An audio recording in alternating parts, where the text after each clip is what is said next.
Anak dan menantuku mengumumkan saat perayaan ulang tahun pernikahan mereka. Minggu depan kita akan pergi ke Bali bersama seluruh keluarga untuk pesta lagi.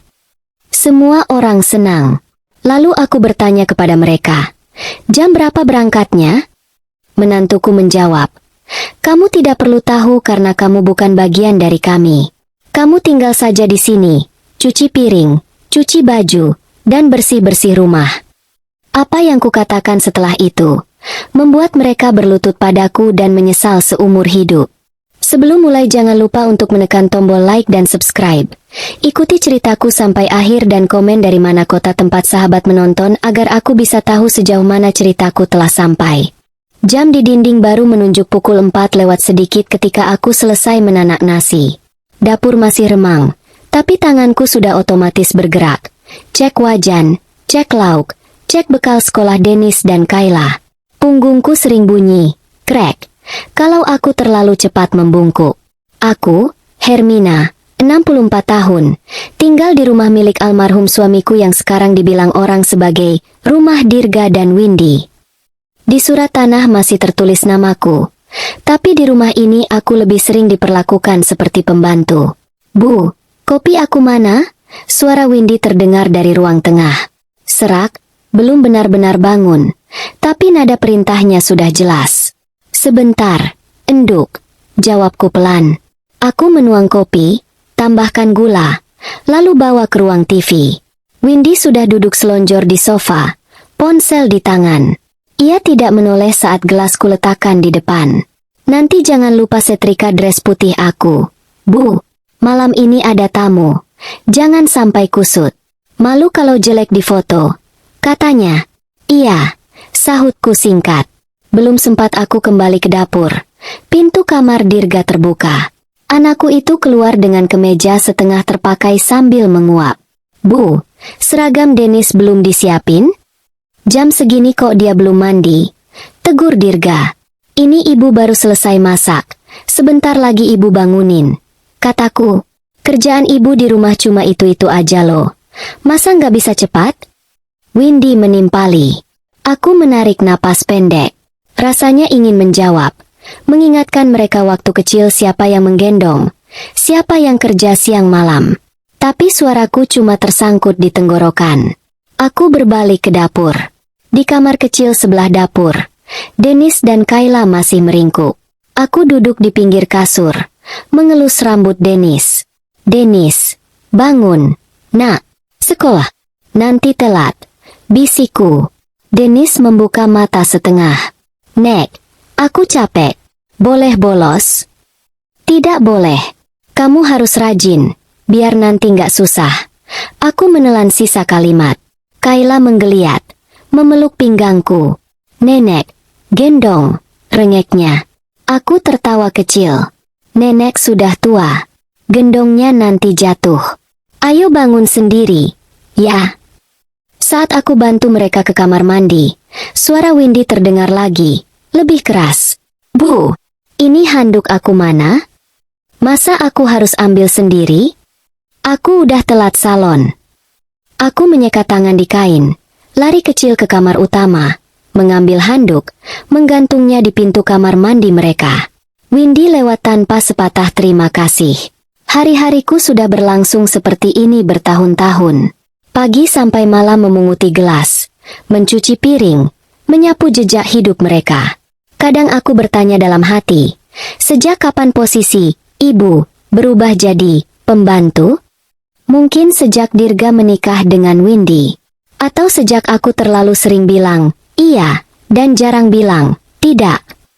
Menjelang siang, rumah tenang.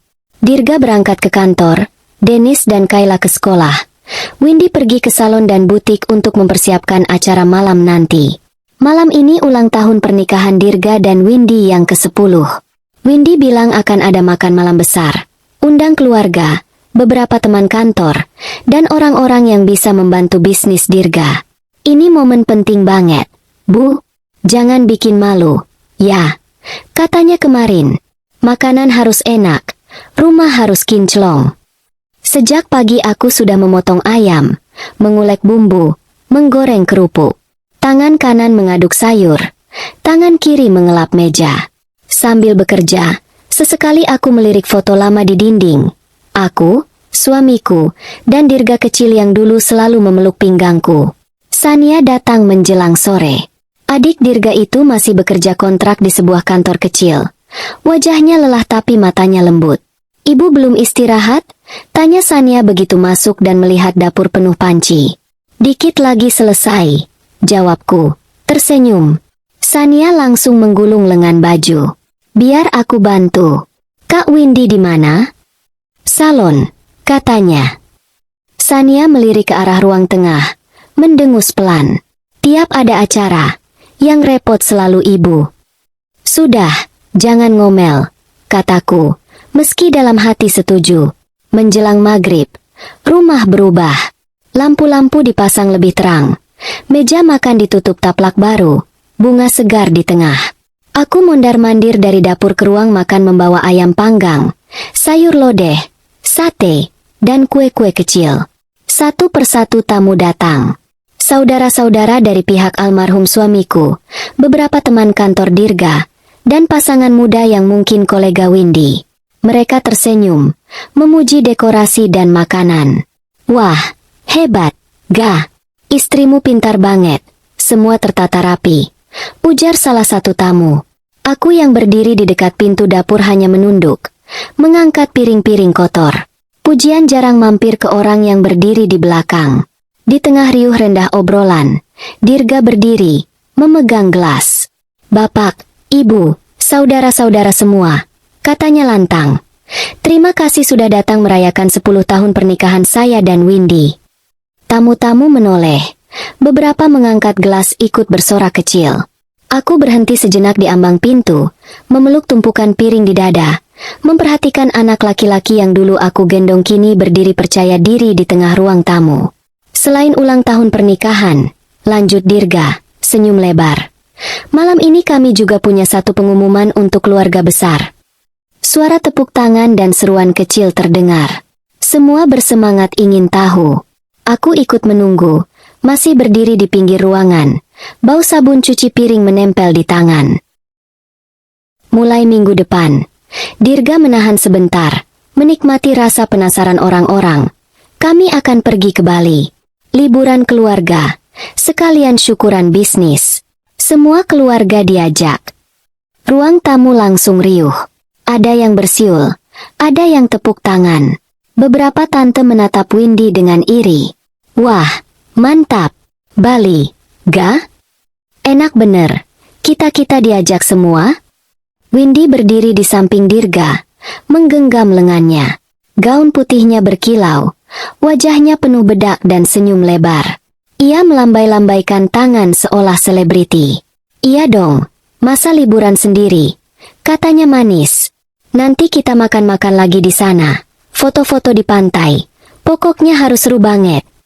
Sania yang duduk di kursi dekatku menoleh. Matanya berbinar. "Bu, Sania diajak juga berarti," bisiknya. Aku ikut tersenyum. Di kepalaku langsung muncul gambaran Dennis dan Kayla berlari di pasir. Tertawa, mungkin untuk pertama kalinya aku bisa jalan-jalan jauh lagi setelah bertahun-tahun hanya memutari dapur dan halaman. "Alhamdulillah," lirihku tanpa sadar. Dirga melanjutkan. "Pokoknya, minggu depan kita semua berangkat. Tiket sudah diurus sama Windy." Luar biasa, luar biasa." Beberapa paman mengangguk-angguk.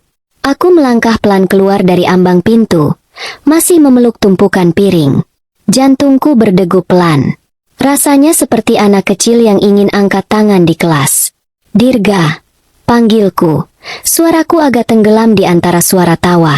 "Nak." Beberapa orang menoleh. Dirga memandang ke arahku. "Iya, Bu," katanya, nada datar. Aku menguatkan diri. "Kalau begitu, kita berangkatnya jam berapa?" Pertanyaan sederhana. Tapi aku tahu semua harapanku bergantung di ujung kalimat itu. Kalau dia bilang jam 7 pagi, misalnya, aku sudah bisa membayangkan bangun lebih awal, menyiapkan pakaian terbaikku, mungkin memakai baju batik peninggalan ayah. Ruangan mendadak agak sunyi. Mungkin hanya perasaanku. Windy menoleh ke arahku, alisnya terangkat. Matanya mengukur dari ujung kepala sampai ujung kaki. Daster sederhana, celemek, tangan basah sabun. Ibu nanya jam berapa? Ulangnya. Bibirnya menyunggingkan senyum miring. Iya, enduk. Jawabku pelan. Biar ibu siap-siap. Ibu belum pernah ke Bali. Beberapa tante saling pandang. Ada yang menunduk pura-pura sibuk mengaduk es teh. Sania menggigit bibir. Jelas merasa tidak enak. Windy tertawa kecil, tapi tawanya tajam. Aduh, Bu, katanya pelan, tapi cukup keras untuk didengar semua orang. Ibu nggak perlu tahu jam berapanya. Dadaku seperti kena dorongan. Maksudmu? Windy melipat tangan di dada, memiringkan kepala. Suaranya tetap manis, tapi isinya menusuk. Soalnya ibu bukan bagian dari kami yang berangkat ke Bali, ujarnya. Ibu tinggal di sini aja, ya. Cuci piring, cuci baju, bersih-bersih rumah. Biar pas kami pulang, rumah udah rapi. Beberapa detik hening. Tak ada yang tertawa, tapi juga tak ada yang langsung membela. Semua orang seakan menunggu reaksi orang lain dulu. Denyut nadi di telingaku terasa keras sekali. Aku menatap Dirga. Aku berharap, meski kecil, anakku akan bilang, Windy, jangan gitu. Ibu ikutlah. Harapanku menggantung seperti pakaian basah di jemuran, menunggu dijemur matahari. Dirga malah terkekeh. Ya maksud Windy bukan gitu, Bu. Tapi ibu kan capek kalau ikut jalan-jalan jauh. Lebih baik di rumah istirahat. Jaga rumah. Kamu yang suruh? Tanyaku pelan. Suaraku hampir tak terdengar oleh telingaku sendiri, tapi ruangan sudah terlanjur sunyi, jadi kalimat itu mengambang di udara. Dirga mengangkat bahu. Ya, kita sudah atur biar praktis. Nanti dibalikan jalan terus. Panas, ramai. Ibu kan tua, sambung Windy ringan. Kesehatannya juga. Ya begitulah. Sania tiba-tiba berdiri. Kak, kok ngomongnya gitu sih? Matanya memerah. Windy melirik sekilas. Loh, salah ya? Aku cuma jujur.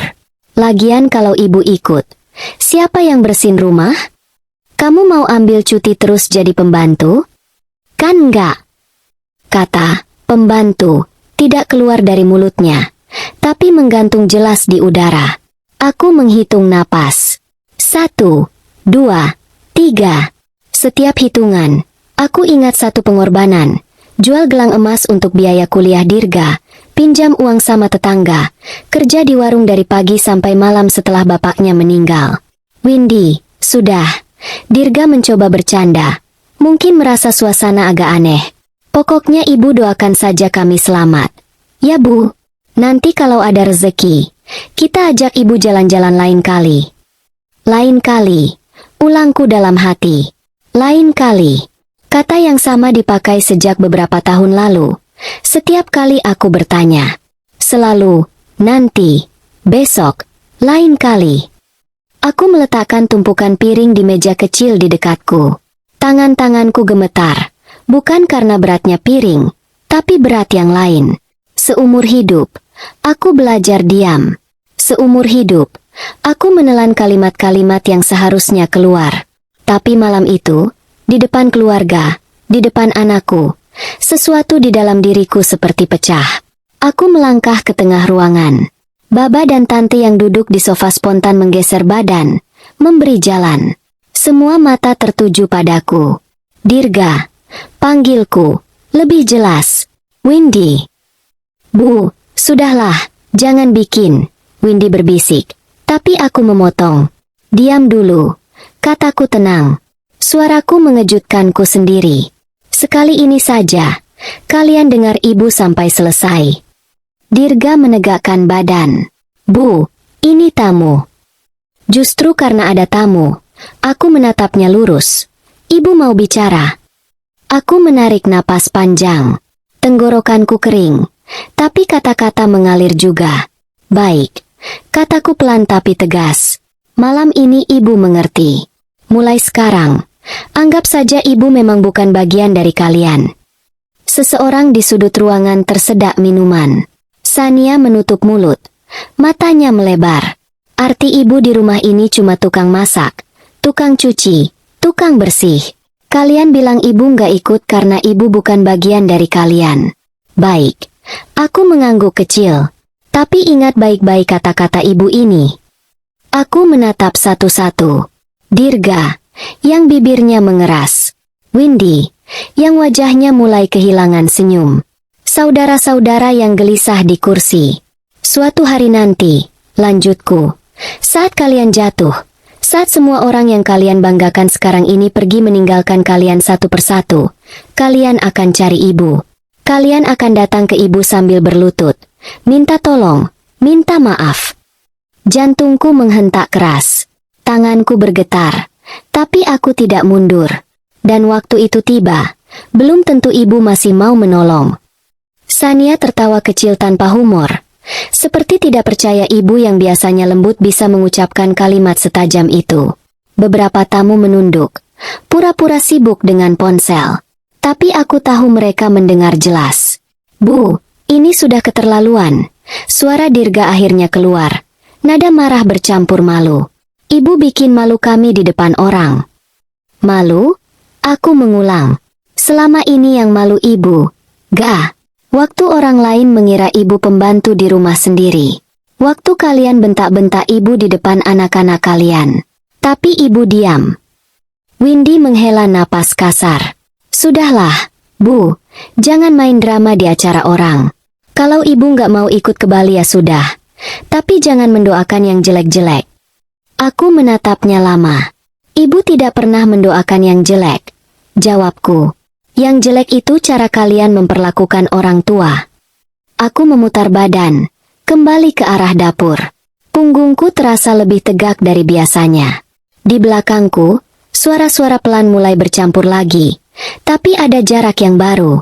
Jarak yang aku sendiri belum tahu akan sejauh apa. Yang jelas, malam itu aku tidak lagi hanya diam.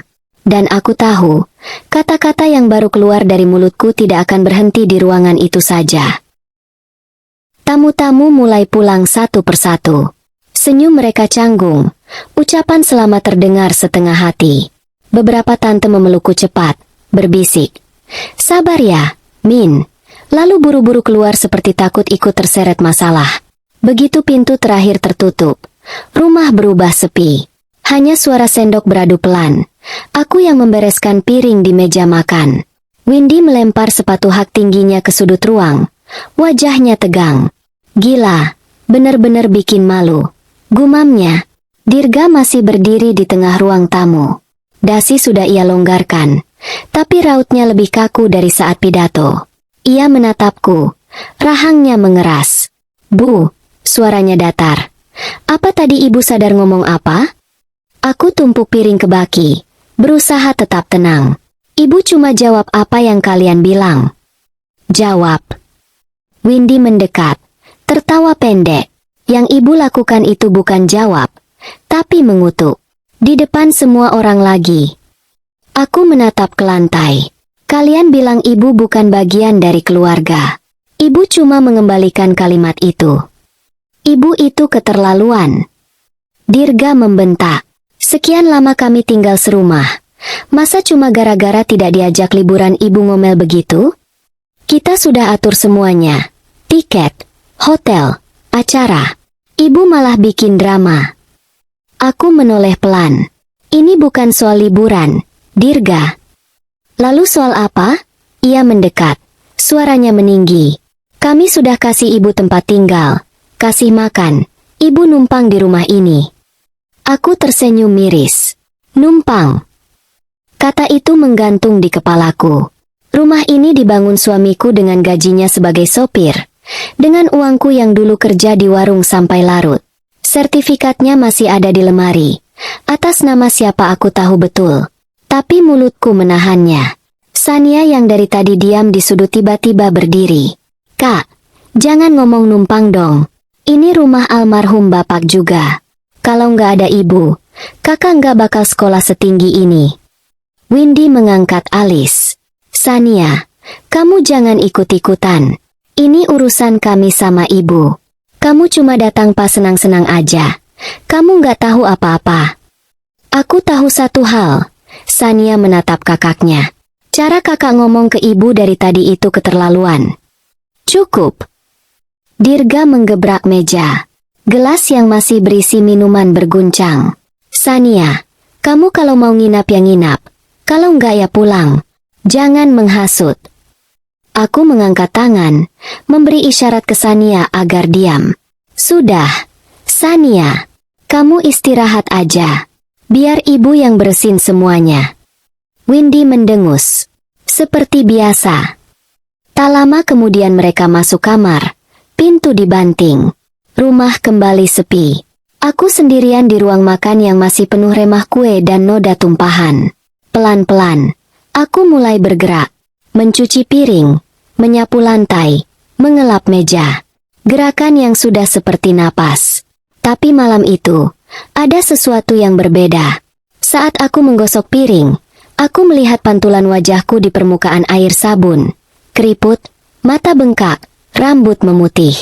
Aku merasa seperti orang asing di hidupku sendiri. Selesai di dapur, aku masuk kamar. Kamar kecil di ujung lorong. Dulu adalah gudang. Di sudut ada lemari tua. Di atasnya tas kain berisi beberapa pakaian. Di dinding tergantung foto hitam putih aku dan suamiku saat menikah. Aku duduk di tepi ranjang, menarik napas dalam-dalam. Lalu membuka laci meja kecil dan mengambil buku catatan coklat lusuh. Buku itu saksi semua yang pernah aku bayar dan kumpulkan. Satu persatu aku tulis lagi di halaman baru. Rumah utama, sertifikat atas nama Hermina. Rumah kos 3 pintu di kampung sebelah, atas nama Hermina. Tabungan kecil di bank, nomor rekening, jumlah terakhir. Surat perjanjian penjamin utang Dirga di bank. Tanganku bergetar saat menulis. Bukan karena ragu, tapi karena baru malam ini aku betul-betul menatap angka dan nama itu sebagai milikku sendiri, bukan milik kita. Air mata menetes, jatuh ke kertas. Bukan hanya sedih, ada marah, ada lega, ada takut. Puluhan tahun aku hidup hanya untuk anak, tanpa bertanya, aku ini siapa? Aku menutup buku, memeluknya di dada. Pak, aku berbisik pada foto suamiku di dinding. Maaf, aku terlambat sadar. Pagi-pagi sekali, sebelum orang rumah bangun, aku sudah mandi dan berpakaian rapi. Bukan daster, tapi kebaya sederhana yang kusimpan untuk acara penting. Buku catatanku masukkan ke tas. Sania terbangun saat aku hendak keluar kamar. Bu? Ibu mau kemana? Tanyanya, mengusap mata. Ibu ada urusan sedikit. Jawabku. Kamu jangan bilang siapa-siapa dulu. Sania melihat pakaianku. Wajahnya cemas. Urusan apa? Aku ikut saja, Bu. Aku menimbang sebentar, lalu mengangguk. Baik, kamu ikut. Biar kamu tahu. Kami pergi naik angkot ke pusat kota. Udara pagi masih dingin. Jalanan belum terlalu ramai. Pertama, aku menuju kantor notaris langganan almarhum suami. Pak Notaris, yang sudah agak berumur, mengenaliku. Bu Hermina, sudah lama tidak kesini. Ada yang bisa saya bantu? Aku mengeluarkan sertifikat rumah kos dan catatan.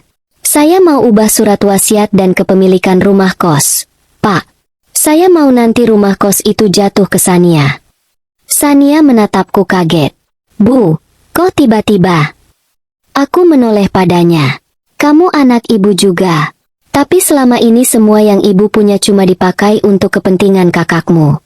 Sudah waktunya ibu pikirkan kamu. Prosesnya panjang.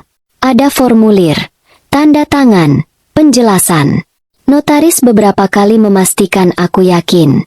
Ini berarti nanti kalau ibu, ya, kalau waktunya tiba, rumah kos tidak bisa diutak-atik Dirga tanpa persetujuan Sania. Aku mengangguk mantap. Saya paham. Setelah itu, kami ke bank. Petugas di meja layanan memanggil seorang lelaki berkemeja rapi. Pak Ferdi, dari bagian kredit.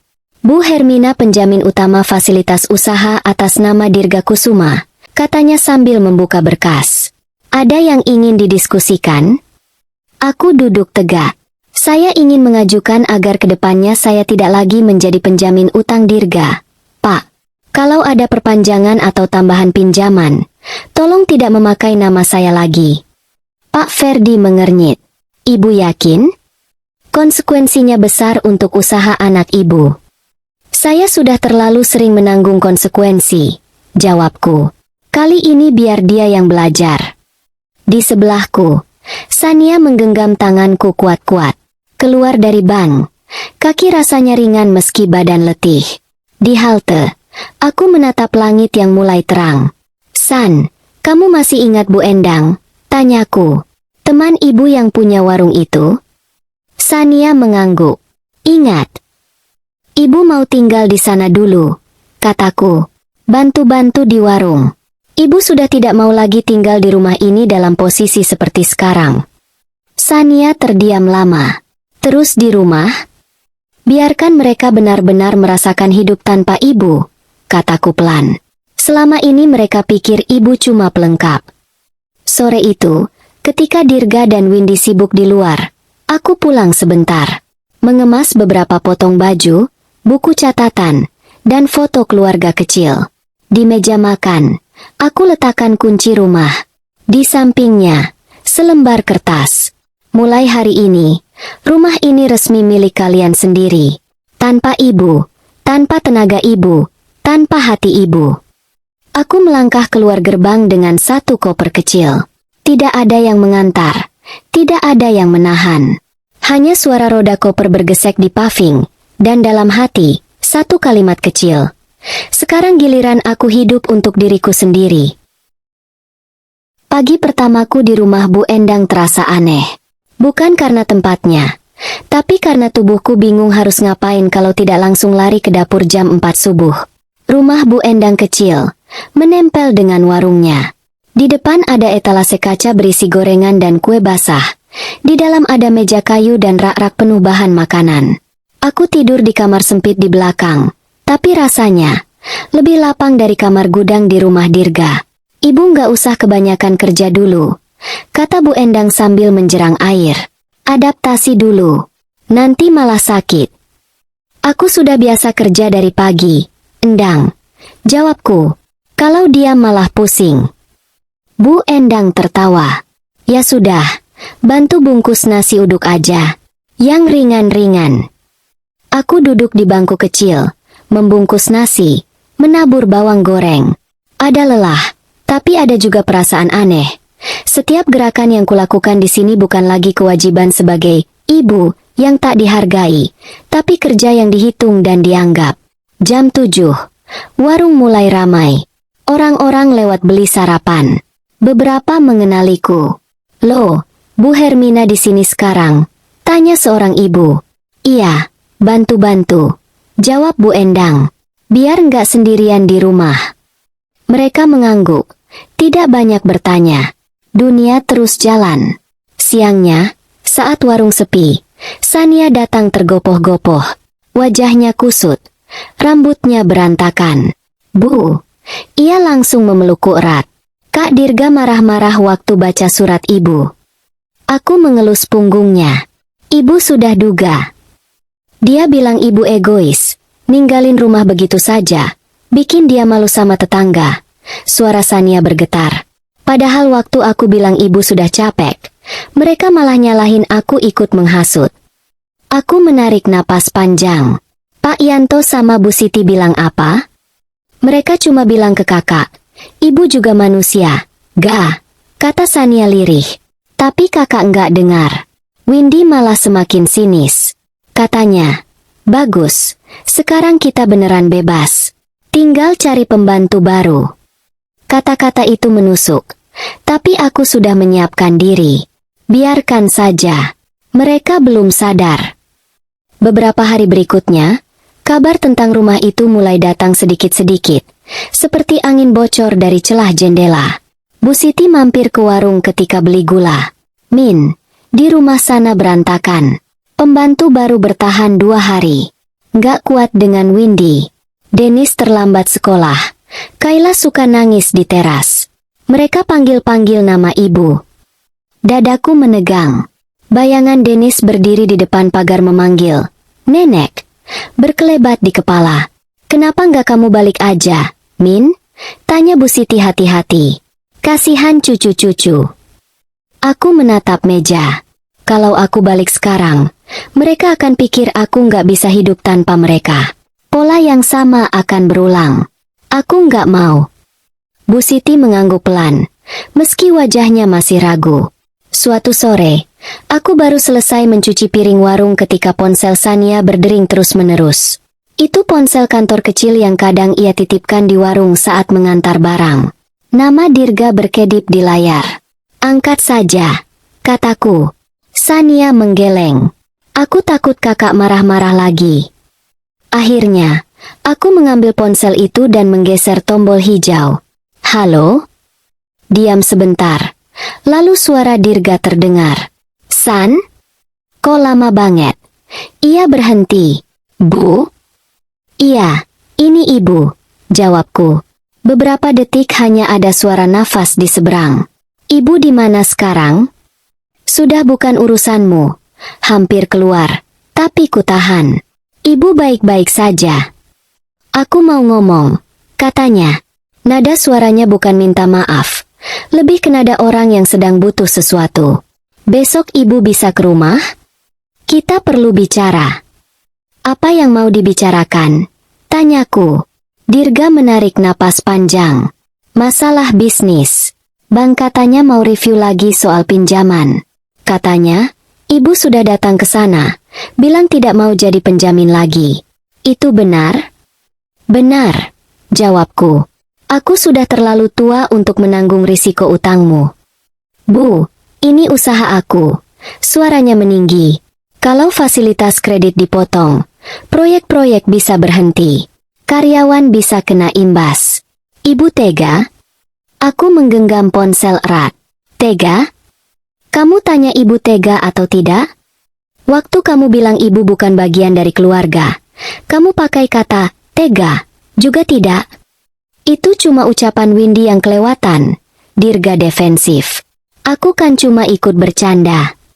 "Canda di depan tamu, di rumah yang dibangun bapakmu, dengan sertifikat atas nama ibu," potongku. "Dan utang bisnis yang berdiri di atas jaminan nama ibu." Dirga terdiam.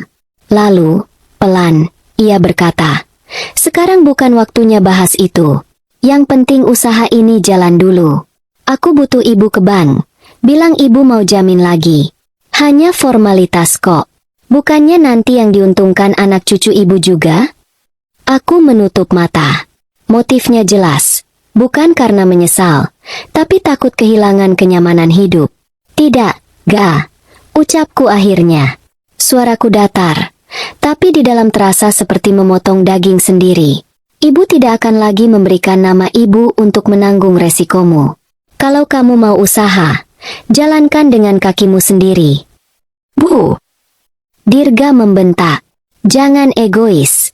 Ibu orang tua, tugas ibu itu memikirkan anak." "Selama puluhan tahun, itu yang ibu lakukan," jawabku pelan. "Hasilnya apa? Kamu menginjak-injak ibu. Mungkin sekarang waktunya ibu memikirkan diri sendiri." Telepon di seberang hening beberapa detik. Lalu sambungan terputus. Sania menatapku cemas. "Kakak ngomong apa?" tanyanya. "Dia cuma ingat ibu kalau butuh," jawabku singkat. "Dan ibu baru saja bilang tidak." Malam itu, aku sulit tidur. Di kamar kecil di belakang warung, aku bolak-balik. Ada rasa bersalah menghantui. Seorang ibu menolak membantu anaknya. Tapi ada juga suara lain di dalam kepala. Kalau kamu lulus sekarang, mereka tidak akan pernah belajar. Beberapa hari berikutnya, kabar lain datang dari Pak Yanto, tetangga lama yang kebetulan lewat dan mampir minum kopi di warung. "Dirga sering keluar masuk rumah sekarang," katanya. Mukanya kusut terus. Katanya bank mulai rewel. Rekan bisnis juga mulai mundur. "Windy?" tanyaku. Masih gaya, tapi kelihatan capek. Pembantu keluar lagi. Pak Yanto menghela napas.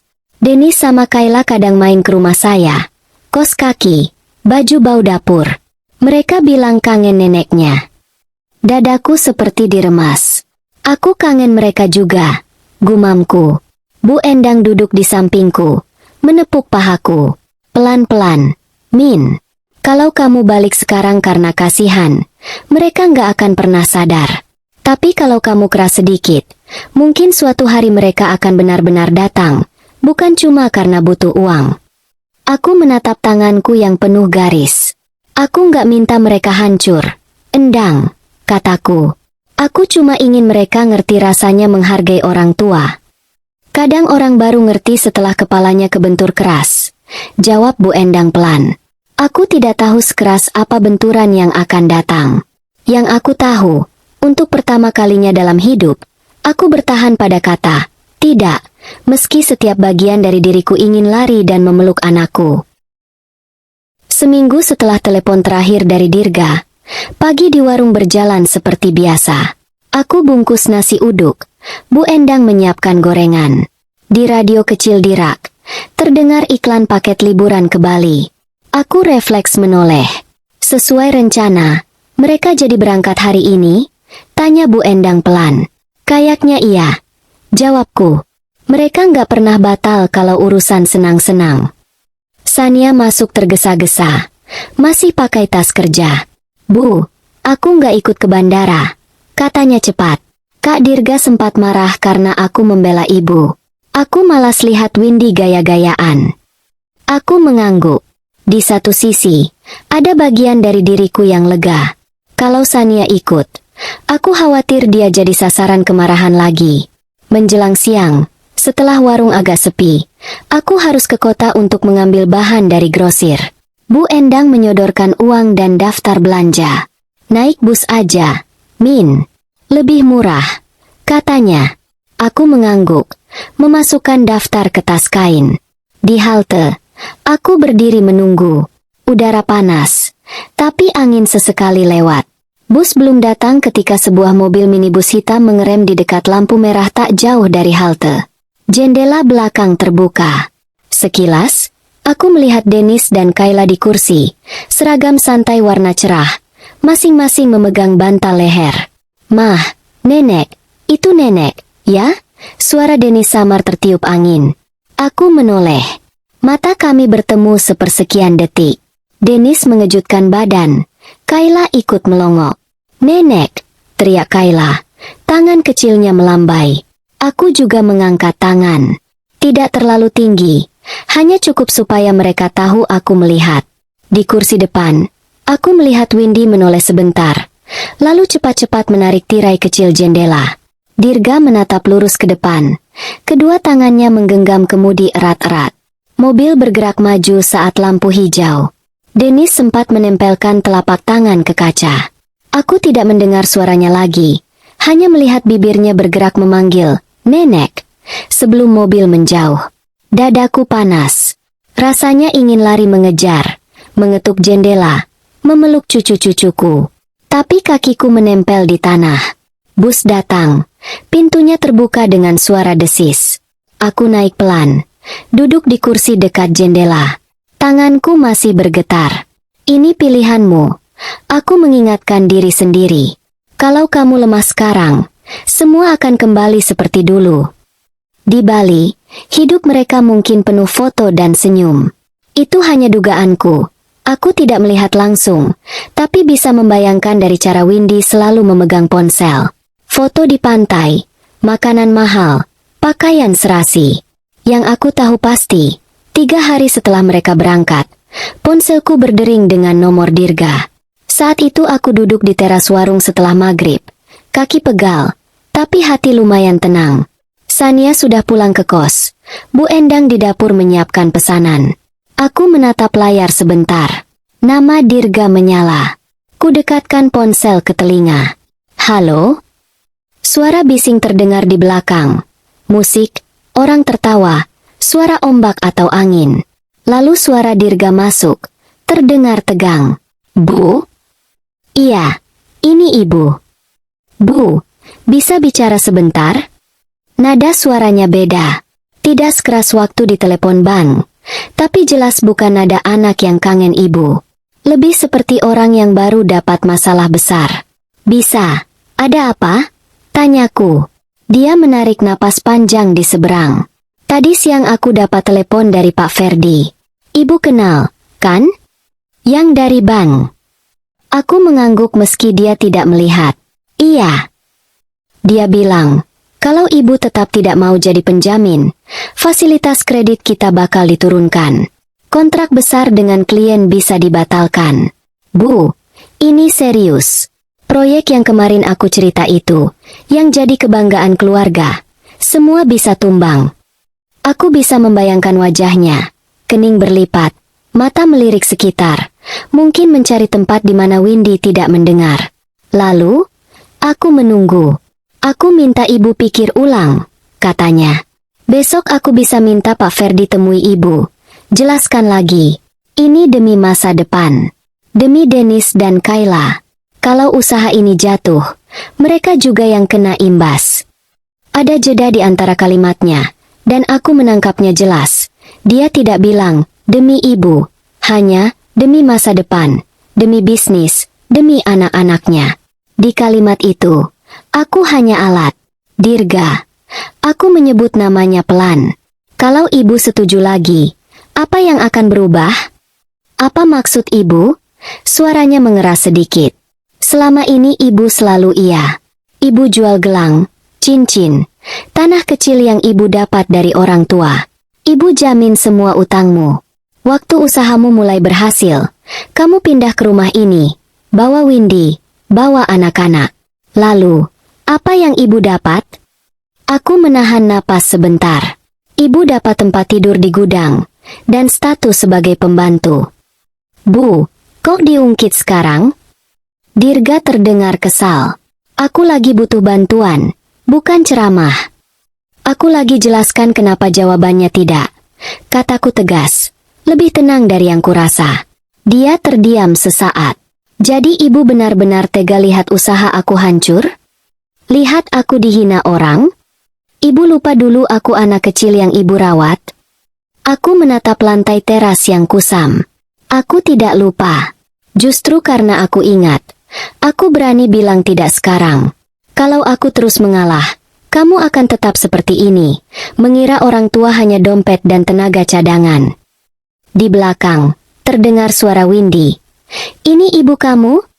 Bilang aja, kalau dia nggak mau bantu, jangan harap dibawa lagi ke rumah. Lalu suara langkah menjauh, seolah Windy sengaja memberi jarak tapi tetap ingin suaranya terdengar. Bu, tolonglah. Nada Dirga merendah, tapi aku tahu perbedaan antara tulus dan panik. Aku lagi di tengah acara. Semua orang lihat aku sebagai orang sukses. Kalau tiba-tiba proyek batal, aku hancur. Lebih baik kamu hancur sekarang dan bangun ulang dengan cara yang benar. Ucapku, mata mulai panas. Daripada terus berdiri di atas sesuatu yang bukan milikmu. Jadi ibu senang kalau aku jatuh? Suaranya bergetar marah. Aku tidak pernah senang lihat anakku jatuh, jawabku lirih. Tapi aku juga tidak bisa terus jadi alas kaki untuk menahanmu berdiri. Aku tahu kalimatku berat. Untuknya, dan untukku sendiri. Kalau begitu, Dirga membiarkan kalimat menggantung. Jangan salahkan aku kalau nanti aku benar-benar putus hubungan sama ibu. Sambungan terputus. Aku menurunkan ponsel pelan-pelan. Tanganku gemetar. Bu Endang muncul dari dapur, membawa 2 gelas teh. Dirga? Tanyanya lembut. Aku mengangguk. Air mata yang kutahan akhirnya jatuh. Aku tadi ngomong tegas. Endang. Suaraku serak. Aku bilang tidak. Tapi hatiku rasanya kayak diremas. Dia anakku. Bu Endang duduk di sampingku. Kamu bukan berhenti sayang, Min.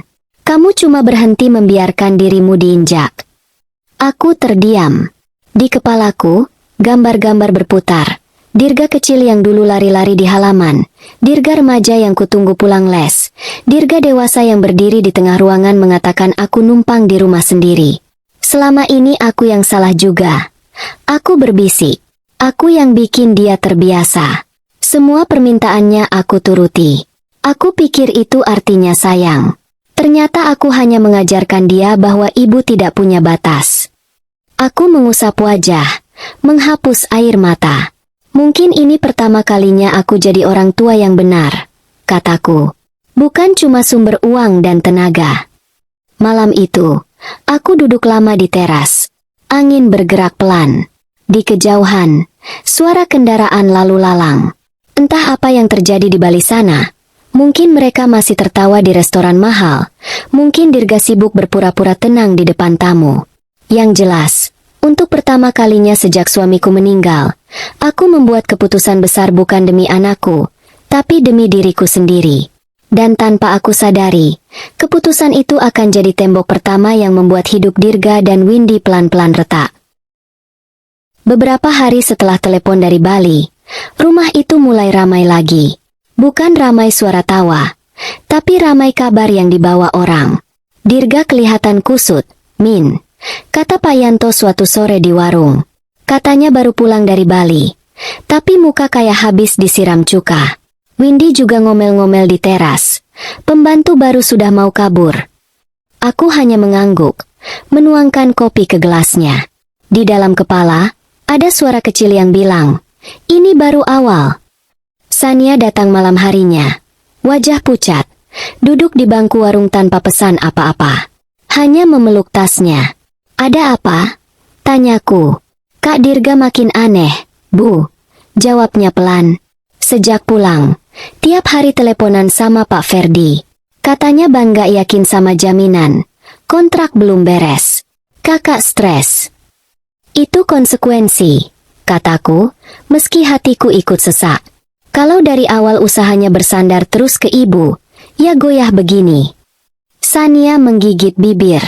"Tapi, ada yang lebih parah, Bu." Ia menatapku lama, lalu berkata pelan, seolah takut dinding bisa mendengar. "Aku dengar sendiri Kak Dirga sama Mbak Windy ngomong mau memalsukan tanda tangan ibu." Dunia di sekitarku seakan berhenti sebentar. Suara motor lewat, suara sendok di dapur. Semua mengecil. "Kamu yakin?" Suaraku serak. Sania mengangguk cepat. "Malam kemarin, aku menginap. Mereka pikir aku tidur. Aku turun ke dapur mau ambil minum. Dengar mereka ngobrol di meja makan. Windy bilang, 'Tanda tangan ibu gampang kok. Kita punya fotokopinya. Tinggal latihan sedikit.'" Tanganku refleks mengepal di pangkuan. "Terus kakak?" tanyaku. Awalnya ragu, tapi Windy pancing. Katanya, "Ini demi masa depan anak-anakmu. Ibu itu egois, pelit, sudah tua, sebentar lagi juga." Sania tidak melanjutkan. Akhirnya kakak bilang, "Ya sudahlah, sekali ini saja." Aku memejamkan mata. Rasanya seperti ditusuk dari belakang oleh orang yang dulu pernah kupeluk saat demam. Aku keluar dari balik tembok, marah-marah. Aku bilang itu tindak kejahatan. Windy langsung balik membentak. "Kamu jangan sok suci, Sania. Hidupmu enak karena kakakmu. Kalau usaha ini jatuh, kamu juga susah." "Apa yang kamu lakukan?" Suaraku pelan. "Aku bilang kalau mereka nekat. Aku bakal bilang ke ibu dan kalau perlu lapor polisi," jawabnya. Kak Dirga langsung berubah wajah. Dia maju, nunjuk aku. "Kalau kamu berani macam-macam, kamu bukan adik lagi buat aku. Keluar dari rumah ini." Air mata mengalir di pipi Sania. "Aku takut, Bu." Tapi aku sempat rekam sedikit suara mereka di ponsel.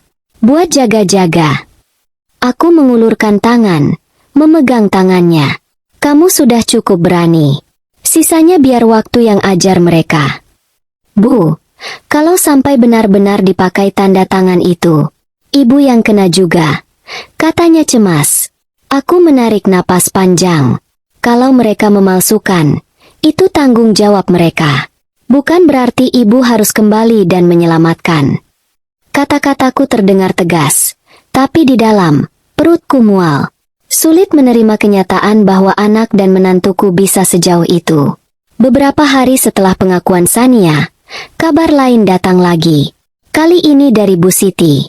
"Min, tadi pagi aku lihat Dirga sama Windy berangkat pakai mobil. Pakai baju rapi sekali. Kayak mau ke bank atau ketemu orang penting, katanya sambil menimbang gula.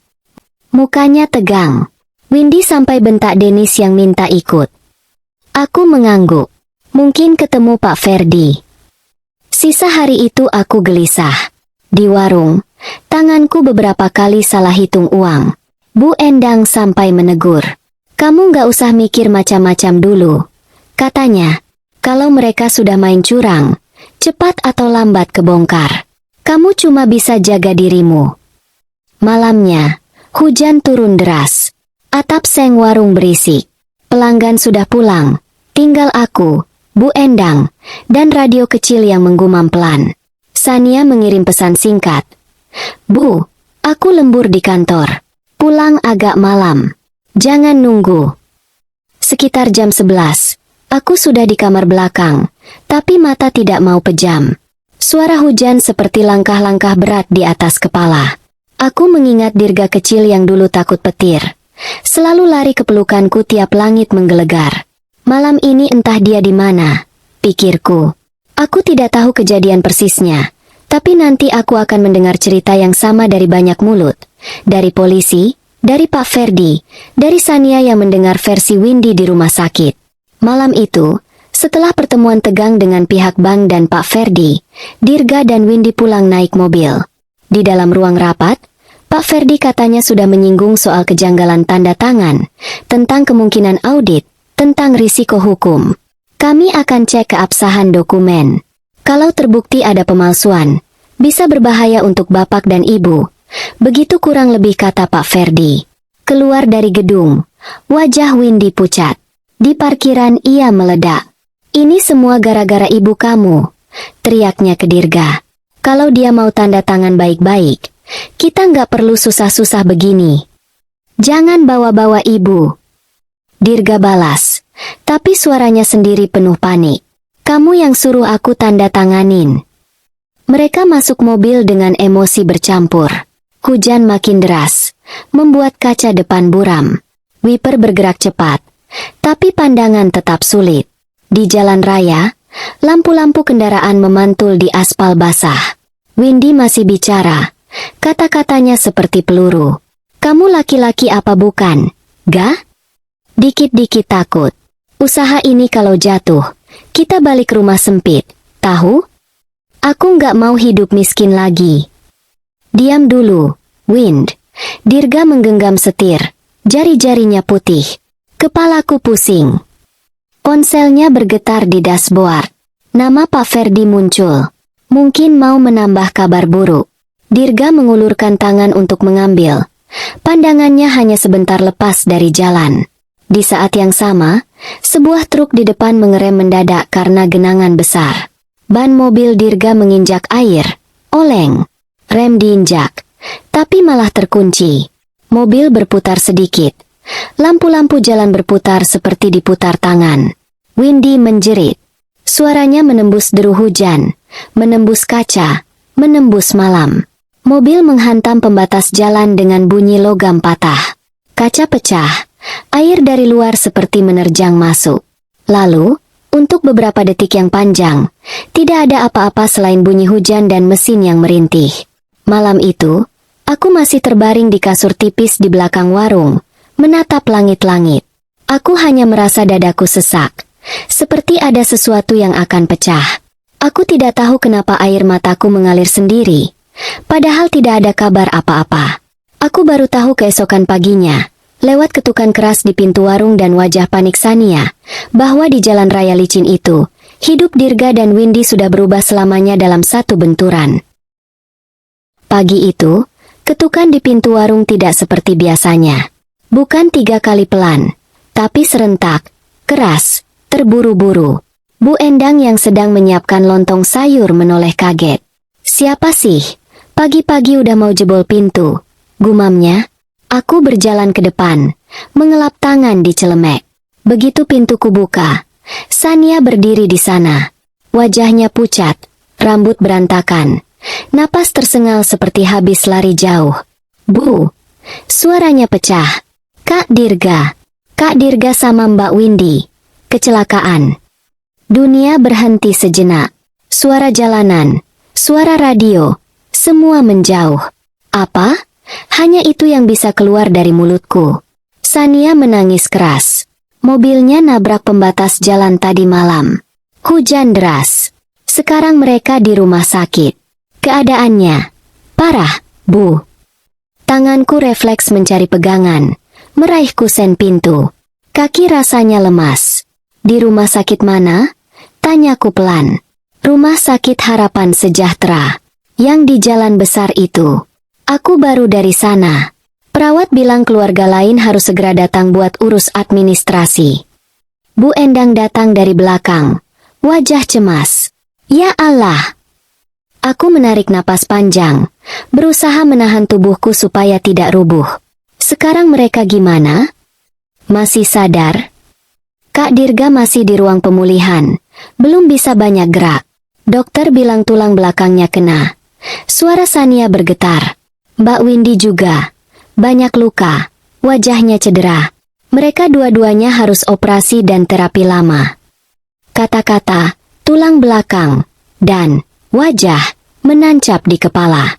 Aku membayangkan tubuh Dirga yang dulu kuat, sekarang terbaring. Windy yang selalu bangga dengan penampilan, sekarang terluka. Bu Endang memegang bahuku. Min, kamu ikut Sania sekarang. Aku mengangguk pelan. Warung? Biar aku yang urus. Kamu ibu mereka, kata Bu Endang tegas. Perjalanan ke rumah sakit terasa panjang. Di dalam angkot, aku duduk di antara orang-orang asing yang sibuk dengan urusan masing-masing. Padahal di kepalaku, hanya satu bayangan, Dirga kecil yang dulu sering pura-pura sakit supaya bisa tidur di pangkuanku. Rumah sakit ramai. Bau obat dan cairan pembersih menusuk hidung. Sania menuntunku ke lantai 2, ke ruang perawatan intensif. Di luar ruangan, Denis dan Kayla duduk di bangku panjang, ditemani Bu Siti dan Pak Yanto. Denis, panggilku pelan. Ia menoleh, matanya sembab. Begitu melihatku, ia langsung berdiri dan memeluk pinggangku kuat-kuat. Nenek, suaranya serak. Ayah sama mama berdarah-darah tadi malam. Kayla ikut mendekat, memelukku dari sisi lain. Nek, jangan pergi lagi ya, katanya menangis. Aku memeluk dua tubuh kecil itu. Dada rasanya penuh. Tenang, nenek di sini. Bu Siti menepuk bahuku. Dirga masih di ruang tindakan. Min, Windy juga. Tadi dokter sempat jelaskan ke Sania. Kami duduk di bangku. Sania menatap ke pintu ruangan dengan mata kosong. Dokter bilang, tulang belakang Kak Dirga retak. Ada saraf yang kena, katanya pelan. Kemungkinan besar, dia nggak bisa jalan normal lagi. Pakai kursi roda. Aku menelan ludah. Windy? Lukanya banyak. Wajah, tangan, kaki. Dokter bilang butuh beberapa kali operasi perbaikan. Tapi hasilnya nggak akan bisa kembali seperti dulu, jawab Sania. Mereka berdua selamat, tapi cacat. Kata terakhir itu menggantung di udara. Aku memejamkan mata. Ada bagian dari diriku yang bergumam, ini karma. Bagian yang lain langsung memukul suara itu. Ini anakmu. Ini tetap manusia. Biaya pengobatannya? Tanyaku kemudian. Sania menghela napas panjang. Sudah mulai menumpuk. Malam tadi operasi darurat. Kartu jaminan kesehatan tidak cukup untuk semua tindakan. Administrasi bilang sebentar lagi harus ada kepastian pembayaran. Aku sudah menduga. Tak lama kemudian, seorang dokter keluar dari ruangan. Lelaki parubaya. Wajahnya lelah tapi ramah. Ibu Hermina? Ia melihat ke arahku. Iya, saya. Jawabku sambil berdiri. Saya dokter yang menangani Pak Dirga dan Bu Windy, katanya. Sekarang kondisi mereka sudah lebih stabil, tapi masih kritis. Beberapa hari ke depan sangat menentukan. Aku mengangguk pelan. Bagaimana kemungkinan sembuhnya, Dok? Untuk bisa bertahan hidup, insya Allah peluangnya besar. Ia menjelaskan hati-hati. Tapi untuk pulih seperti semula, kecil. Pak Dirga kemungkinan akan mengalami kelumpuhan sebagian. Butuh kursi roda. Bu Windy mengalami cedera di wajah dan beberapa sendi. Fungsi tubuhnya tidak akan sama lagi. Dennis mendongak. Wajah ketakutan. Ayah nggak bisa main bola lagi, Dok? Dokter menatapnya dengan mata sedih. Mungkin ayah perlu cara lain untuk bermain sama Dennis nanti. Satu lagi, lanjutnya, kini menatapku. Biaya perawatan akan besar. Saya harus jujur. Ruang ini, operasi, obat-obatan, semua tidak murah. Pihak keuangan rumah sakit minta keluarga menyiapkan jaminan. Kalau perlu, kita bisa pindahkan ke ruang yang lebih terjangkau setelah kondisi kritis lewat. Aku mengangguk lagi. Pertanyaan yang sudah menunggu di belakang kepalaku muncul. Kalau tidak ada jaminan, kami tetap akan merawat, Bu, jawabnya. Tapi akan ada batasan. Dan pasti ada penagihan. Ini sudah masuk hitungan puluhan juta. Setelah dokter pergi, suasana di lorong kembali berat. Sania menggenggam tanganku. Bu, aku takut, katanya lirih. Kalau mereka nggak bisa kerja lagi, kalau usaha benar-benar jatuh, mereka mau hidup dari apa? Pertanyaan itu lama menggaung di kepalaku. Aku menatap pintu ruang perawatan intensif yang tertutup. Di baliknya, anak dan menantuku terbaring dengan badan penuh luka. Di luar, cucu-cucuku mendekapku seolah aku satu-satunya hal yang masih bisa mereka pegang. Bu, ibu mau masuk lihat Kak Dirga? Tanya Sania pelan. Aku menarik napas panjang. Belum sekarang. Sania menatapku kaget. Kenapa? Kalau aku masuk sekarang, San, kataku pelan. Aku pasti luluh. Aku pasti mau tanda tangan apa saja, mau jual apa saja, mau lakukan apa saja. Padahal selama ini mereka nggak pernah benar-benar belajar menghargai. Sania terdiam. Dennis dan Kayla menatapku bingung. Tidak paham percakapan orang dewasa. Aku butuh waktu, lanjutku. Bukan untuk menghukum. Untuk memastikan kalau nanti aku datang ke dalam. Aku bukan datang sebagai pembantu lagi. Tapi sebagai ibu yang punya harga diri. Bu Siti menatapku lama, lalu mengangguk pelan. Kamu juga manusia, Min, katanya. Kamu berhak butuh waktu. Aku duduk lagi di bangku, merangkul Dennis dan Kayla. Di balik pintu, mesin-mesin mungkin berbunyi, infus menetes. Di luar, aku diam dengan pikiran penuh. Rasa kasihan dan rasa sakit campur jadi satu. Hari itu, aku pulang ke rumah Bu Endang dengan langkah berat. Ada yang menuduh di dalam hati. Ibu macam apa yang tidak langsung menemui anaknya yang terluka? Tapi ada suara lain yang menjawab. Ibu yang sudah puluhan tahun terluka dan baru sekarang belajar berdiri. Malamnya, aku duduk di depan buku catatan coklatku lagi. Menatap daftar aset. Menatap angka-angka. Satu hal jelas, hidup Dirga dan Windy sudah berubah selamanya. Dan cepat atau lambat, mereka akan benar-benar mencariku, bukan hanya lewat suara yang marah di telepon, tapi dengan raga yang jatuh, memohon sesuatu yang lebih dari sekadar uang. 2 hari setelah kecelakaan, pagi-pagi sekali, ponselku berdering lagi. Nomor tak dikenal. Aku ragu, tapi ku jawab juga. Halo? Bu Hermina? Suara laki-laki. Formal. Iya, saya. Dengan Ferdi dari bank. Bu, maaf mengganggu. Saya sudah dengar kabar tentang kecelakaan Pak Dirga. Ikut prihatin. Nama itu langsung membuat perutku menegang. Iya, terima kasih. Begini, Bu, lanjutnya. Posisi keuangan usaha Pak Dirga sekarang agak genting. Kecelakaan ini membuat beliau tidak bisa aktif. Rekan bisnisnya juga menahan diri. Kami di bank sebenarnya bisa bantu restrukturisasi pinjaman, tapi tetap perlu jaminan. Minimal ada kepastian pembayaran biaya rumah sakit dari pihak keluarga. Apa yang Bapak harapkan dari saya? Tanyaku langsung. Secara legal, Ibu masih tercatat pernah menjadi penjamin utama, katanya hati-hati. Kami tidak akan memaksa Ibu mengulangi, tapi mungkin kalau Ibu bersedia hadir, kita bisa cari jalan tengah. Misalnya jaminan sebagian aset, atau pengaturan ulang skema cicilan. Setidaknya untuk biaya perawatan awal. Aku diam. Kata-katanya mengarahkan pisau ke tempat yang sama. Rumah, sertifikat, tabungan. Bu? Suaranya ragu. Saya paham posisi ini sulit. Tapi kalau tidak ada gerakan dari pihak keluarga, rumah sakit akan semakin menekan. Dan, ada kemungkinan masalah dokumen jaminan yang kemarin dibahas audit akan ikut dibuka. Saya tidak ingin ibu terseret tanpa tahu apa-apa. Jantungku berdebar. Maksud Bapak? Pak Ferdi menghela napas kecil. Saya tidak bisa bicara di telepon.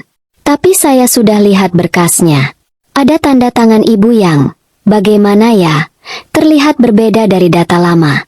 Kalau nanti ditanya, ibu berhak bilang tidak pernah merasa menandatangani dokumen itu. Aku menutup mata. Jadi mereka benar-benar nekat. Baik, Pak, kataku akhirnya. Saya akan ke rumah sakit hari ini.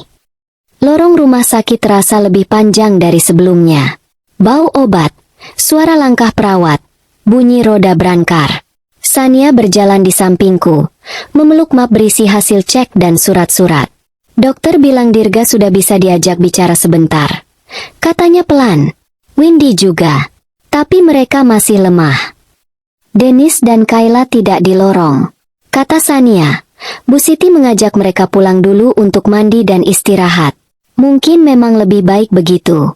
Di depan pintu ruang perawatan khusus, kakiku berhenti. Sania menatapku. Ibu siap? Tanyanya. Aku tidak tahu bisa menjawab apa. Tapi tanganku sendiri yang mengetuk pintu pelan. Masuk. Suara perawat dari dalam. Ruangannya terang, tapi dingin. Di sisi kiri, tempat tidur dengan tubuh Dirga terbaring. Selang infus di tangannya, lehernya dipasang penyangga, kaki tertutup selimut tebal. Wajahnya pucat, mata cekung. Di sisi kanan, Windy berbaring dengan tangan dan kaki digips. Wajahnya penuh perban, hanya menyisakan mata dan sebagian bibir. Aku berdiri di ambang pintu beberapa detik. Rasanya seperti menatap dua orang asing yang dulu aku kenal. Dirga melihatku lebih dulu. Matanya membesar. Air bening langsung berkumpul di sudut. Bu! Suaranya serak, hampir seperti bisikan. Aku mendekat perlahan. Sania tetap di sisi pintu, membiarkanku maju duluan. Bagaimana kabarmu? Tanyaku pelan. Dirga tertawa pendek, sinis pada dirinya sendiri. Lihat sendiri, Bu. Ayah gagah yang dulu ibu banggakan, sekarang gak bisa gerak dari pinggang ke bawah. Windy mengerjap, menoleh sedikit. Bu, katanya lirih. Tak ada lagi nada tinggi atau senyum sinis. Hanya suara perempuan yang ketakutan. Aku berdiri di antara dua ranjang. Hening sesaat, hanya suara mesin pemantau di belakang. Bu, Dirga mengulurkan tangannya yang bebas selang. Aku salah. Aku menatapnya lama. Semua adegan lama berputar di kepala. Dia tertawa saat aku dibilang bukan bagian dari keluarga. Dia bilang aku numpang di rumah sendiri. Dia membentak di depan tamu. Lalu adegan baru. Mobil oleng di jalan licin. Tubuhnya terjepit besi. Aku dulu kira ibu akan terus ada. Katanya. Suara bergetar. Apapun yang aku lakukan, ibu bakal tetap di rumah. Masak, cuci, bersin. Aku kira, orang tua itu nggak akan pergi. Windy menangis. Air mata keluar dari sudut matanya yang tak tertutup perban. Aku jahat sama ibu. Aku ngomong seenaknya. Aku anggap ibu cuma pembantu. Suaranya patah-patah. Sekarang aku nggak bisa ngapa-ngapain. Mau mandi harus dibantu orang. Mau makan nggak bisa angkat tangan. Teman-teman aku, nggak ada yang datang. Mereka cuma kirim pesan singkat. Dirga mengangguk pelan. Rekan bisnis aku juga begitu. Dulu banyak yang cari aku, minta kerja sama. Sekarang tahu aku kecelakaan. Tahunya usaha bermasalah. Semua tiba-tiba sibuk. Aku menarik napas panjang. Begitu rasanya ditinggalkan? Dirga menutup mata sejenak. Iya, Bu. Mungkin ini sedikit dari apa yang ibu rasakan selama ini. Sunyi lagi. Aku melirik kaki Dirga di bawah selimut. Tak bergerak. Windy memandangi langit-langit. Sesekali mengerang pelan karena sakit. Bu. Dirga kembali memanggil. Kali ini suaranya seperti anak kecil. Aku datang ke ibu sekarang bukan cuma minta uang. Aku mau minta maaf. Sungguh. Aku nggak punya apa-apa lagi buat disombongkan. Dia berusaha mengangkat badannya. Tapi tubuhnya tak bisa. Ia menoleh ke perawat di dekat pintu. Mbak, bisa. Tolong turunin sedikit tempat tidur. Perawat ragu. Pak, Bapak belum boleh banyak gerak. Sekali saja, katanya keras. Lalu melirikku. Aku janji hati-hati. Pelan-pelan, tempat tidur diturunkan. Dirga menggenggam sisi tempat tidur, mendorong tubuhnya dengan tangan sampai setengah terduduk. Napasnya terengah, wajahnya meringis menahan sakit. Apa yang kamu lakukan? Tanyaku. Dulu ibu bilang. Ia berhenti sebentar mengatur napas. Suatu hari nanti, kami akan datang ke ibu sambil berlutut. Air matanya jatuh. Aku mungkin gak bisa benar-benar berlutut lagi seumur hidup. Bu, kakiku sudah gak milik aku. Tapi, ia menundukkan badan sejauh mungkin. Tangannya meraih sisi ranjangku. Aku datang dengan posisi paling rendah yang aku bisa. Aku mohon, maafkan aku. Windy terisak di ranjang sebelah. Bu, aku juga. Ia berusaha mengangkat badan, tapi perban menahannya. Aku nggak bisa turun dari kasur. Tapi, di hati, aku juga berlutut. Aku malu sama ibu. Aku takut sama hidup ke depan. Aku nggak minta ibu balas semua kebaikan yang sudah aku hina. Aku cuma, mohon, jangan benci aku seumur hidup. Dadaku seperti ditusuk. Air mata yang selama ini kutahan akhirnya mengalir. Aku duduk di kursi di tengah, menghadap dua orang yang sekarang benar-benar hancur. Aku tidak pernah mendoakan kalian begini, kataku lirih. Kalian pikir dulu aku mengutuk.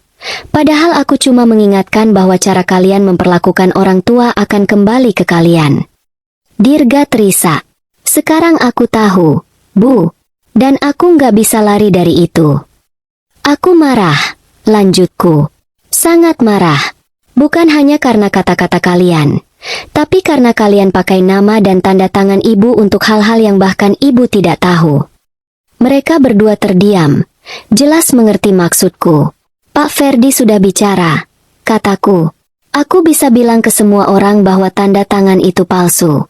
Kalian yang tanggung jawab hukum. Aku juga bisa diam dan biarkan kalian tenggelam. Wajah mereka memucat. Tapi aku ibu kalian. Suaraku retak. Dengan semua luka yang kalian kasih, hati ini tetap gak tega lihat kalian hancur sampai habis. Aku mengusap air mata. Mengatur napas. Jadi begini, aku akan bantu urus negosiasi dengan rumah sakit dan bank. Aku akan pakai sebagian tabungan dan hasil rumah kos. Tapi tidak semua. Rumah utama, tidak akan aku gadaikan lagi. Sebagian besar yang aku punya akan tetap aku simpan untuk masa depan Dennis, Kayla, dan Sania. Dirga mengangguk cepat. Hampir panik. Iya, Bu, apa saja. Asal kami bisa terus berobat. Aku menatapnya tajam. Dengar baik-baik. Aku bantu bukan berarti aku kembali menjadi pembantu kalian. Kalau nanti kalian sudah pulih sebisanya, rumah kalian bukan lagi tempat aku bekerja dari subuh sampai malam. Kalau kalian masih mau hubungan sama aku, hormati batas itu. Windy mengangguk pelan. Air mata mengalir. Aku janji, Bu. Aku nggak akan berani lagi teriak-teriak ke ibu. Aku bahkan gak pantas panggil ibu setelah semua yang aku lakukan. Tapi kalau ibu masih izinkan, aku ingin tetap punya ibu. Aku memegang tangan Dirga, lalu beralih memegang ujung selimut Windy, menariknya sedikit seperti membetulkan. Aku sudah memaafkan kalian, kataku pelan. Bahkan sebelum kecelakaan ini. Tapi memaafkan bukan berarti melupakan. Dan bukan berarti kembali seperti dulu. Mulai hari ini, kalian akan belajar hidup tanpa menginjak orang lain. Dirga menangis keras. Tanpa suara, di wajahnya, aku melihat anak kecil yang dulu menggenggam tanganku di pasar. Windy menutup mata, bibirnya bergetar. Mungkin membayangkan semua pesta dan foto-foto yang dulu ia banggakan sekarang tidak ada artinya. Hari itu, di ruang rumah sakit yang dingin, kata-kataku beberapa minggu lalu terwujud. Anak dan menantuku datang padaku dalam kondisi paling rendah yang mereka punya. Mereka mungkin tidak bisa benar-benar berlutut dengan kaki, tapi hati dan harga diri mereka sudah jatuh sampai dasar. Dan untuk pertama kalinya, aku berdiri sebagai ibu yang bukan lagi diperlakukan seperti pembantu, tapi sebagai satu-satunya tempat mereka mengaku salah. 3 tahun lewat sejak malam kecelakaan itu. Waktu berjalan pelan, tapi cukup lama untuk mengubah bentuk hidup kami. Aku sekarang tinggal di rumah kos kecil yang dulu sempat kutulis di buku catatan coklatku. Sania tinggal bersamaku. Di lantai bawah ada 3 kamar kos, diisi anak-anak perantau yang bekerja atau kuliah. Di depan, aku membantu Bu Endang mengelola usaha catering kecil. Kami kirim makanan ke kantor-kantor sekitar, ke acara pengajian, ke arisan. Setiap pagi, bau tumisan menyambut hari. Tapi kali ini, aku memasak bukan karena diperintah atau dimaki. Aku memasak karena aku ingin, karena setiap panci yang kuaduk membawa uang yang jelas milik kami. Anak-anak kos memanggilku, Bu Min. Di sini, orang tahu aku pemilik rumah, bukan pembantu. Dirga dan Windy, hidup mereka juga berubah. Setelah keluar dari rumah sakit dan menjalani terapi, akhirnya mereka pindah dari rumah besar itu. Rumah utama terpaksa dijual untuk menutup sebagian utang dan biaya pengobatan. Dengan bantuanku dan negosiasi dengan Pak Ferdi, kami bisa menyelamatkan sebagian uang dari hasil penjualan untuk mereka hidup dan untuk masa depan Dennis dan Kayla. Sekarang mereka tinggal di rumah lebih kecil di pinggir kota. Dirga duduk di kursi roda. Ia masih bisa menggerakkan tangan, jadi ia mengerjakan pekerjaan-pekerjaan ringan dari rumah, membantu pembukuan usaha kecil, kadang mengetik laporan untuk kenalan. Windy, dengan bekas luka di wajah dan tangan, membantu menjual makanan ringan dan pakaian bekas secara sederhana. Tidak ada lagi pesta besar, tidak ada foto serba mewah.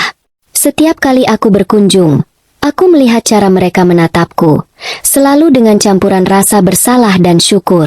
Mereka berdua cacat seumur hidup, dan mereka mengerti itu. Setiap malam sakit sendi, setiap kali Dirga melihat kursi rodanya, setiap kali Windy bercermin, mereka teringat siapa yang dulu mereka hina. Dennis dan Kayla tumbuh. Dennis sekarang kelas 5 SD, Kayla kelas 2.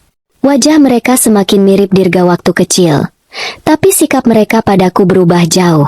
Nenek, duduk, biar Dennis yang angkat galon, kata Dennis suatu siang di rumah kos. Ia berusaha mengangkat galon air dengan tubuh kurusnya. Berat itu. Aku tertawa. Nenek masih kuat. Tidak boleh, Nek, kata ayah. Nenek tidak boleh kerja berat lagi, katanya serius. Nanti yang capek-capean Dennis sama Kayla saja kalau sudah besar. Kayla mengangguk cepat. Iya, Kayla yang cuci piring. Nenek duduk aja. Kayla suka cuci piring. Kadang, saat mereka tidur di kamar kos paling ujung kalau menginap, aku duduk di pintu dan memandangi mereka lama. Di kepala, muncul kilas balik waktu mereka dulu menirukan ucapan Windy, memanggilku lambat. Aku tidak marah. Anak-anak hanya meniru. Yang harus berubah orang dewasa. Hari itu, hari ulang tahunku yang ke-67. Sania bersikeras mengadakan tasyakuran kecil di rumah kos. Bukan pesta besar, Bu, katanya. Cuma tumpeng, tetangga, anak kos, dan... Ia berhenti sebentar. Kak Dirga sama Mbak Windy juga mau datang. Aku menghela napas pelan. Ya sudah, ini rumah kita semua. Sore itu, ruang tengah sempit kami dipenuhi orang. Ada Bu Endang, Pak Yanto dan Bu Siti, anak-anak kos, dan beberapa tetangga dekat.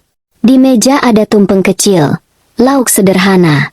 Dennis dan Kayla mondar-mandir membantu, memindah gelas dan piring. Nenek, nanti yang motong tumpeng nenek. Ya, kata Kayla. Kalau bukan nenek, siapa lagi? jawabku. Pintu depan terdengar diketuk pelan. Sania buru-buru berjalan membukanya. Di ambang, Dirga duduk di kursi roda, mengenakan kemeja bersih dan celana training. Windy berdiri di sampingnya dengan tongkat. Jilbabnya menutupi sebagian bekas luka. Mereka berdua tampak gugup. "Masuk, Kak," kata Sania lembut. Semua orang menoleh.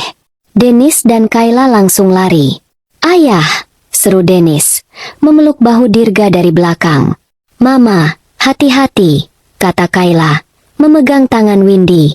Aku melangkah mendekat. Untuk sesaat, suasana canggung. Lalu aku tersenyum kecil. "Silakan masuk.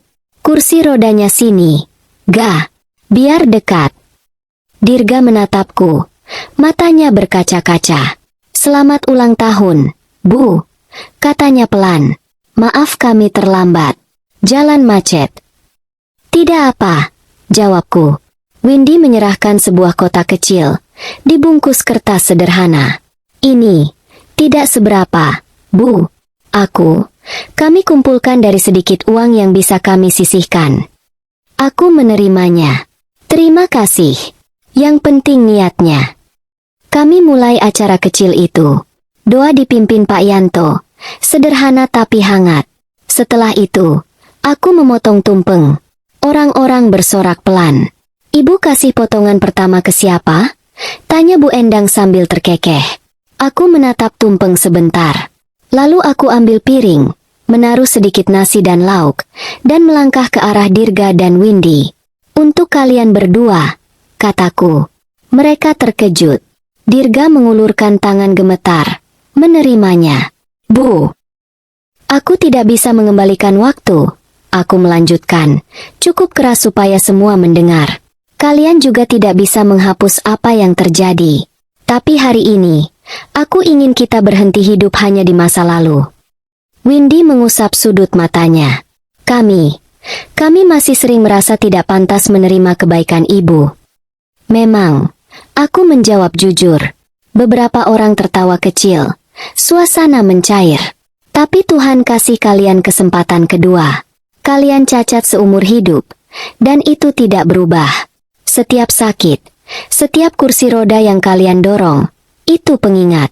Tapi pengingat bukan berarti hukuman tanpa akhir. Kalian bisa pakai rasa bersalah itu untuk jadi orang tua yang lebih baik, manusia yang lebih lembut." Dirga mengangguk keras. "Aku sudah tidak berani angkat suara ke anak-anak, Bu.